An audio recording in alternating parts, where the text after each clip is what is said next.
മോനെ, അച്ഛന് പഴയ പോലെ ജോലിക്കൊന്നും പോകാൻ വയ്യടാ. ഓൻ ഇനിയെങ്കിലും ഒരു ജോലിക്ക് പോകും. ഇത്രയും നാൾ നീ നിനക്ക് വേണ്ടി ജീവിച്ചില്ലേ, നീ ഞങ്ങൾക്ക് വേണ്ടി ജീവിക്കേ.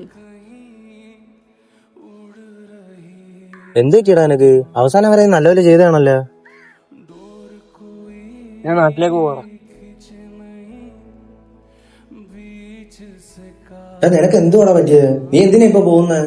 അളിയാ, നമ്മള് രക്ഷപ്പെടൂടാ. നീ എടുത്തടി ഒരു ഡിസിഷൻ എടുക്കാതെ നമുക്ക് ഒരു വർഷം കൂടെ വെയിറ്റ് ചെയ്യാടാ. എടുത്തിയാടി എടുത്ത ഡിസിഷൻ ഒന്നും അല്ലളിയാ. ഇനി ഞാൻ സ്പോർട്സ് എന്ന് പറഞ്ഞാൽ ശരിയാവത്തില്ല. വീട്ടിലെ അവസ്ഥയൊക്കെ ഭയങ്കര മോശം. സ്പോർട്സ് ഞാൻ ഡെഡിക്കേഷൻ മാത്രം പോരല്ലേ, നീ കുറച്ച് ഫാഷൻ കൂടെ വേണം. എന്റെ കസിൻ താഴെ വെയിറ്റ് ചെയ്യുന്നു. നീ നന്നായിട്ട് വർക്കൗട്ട് ചെയ്യും.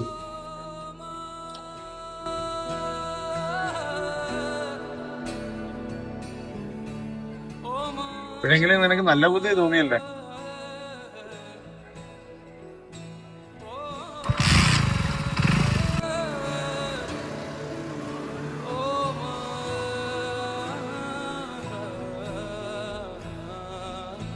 लुका छुपी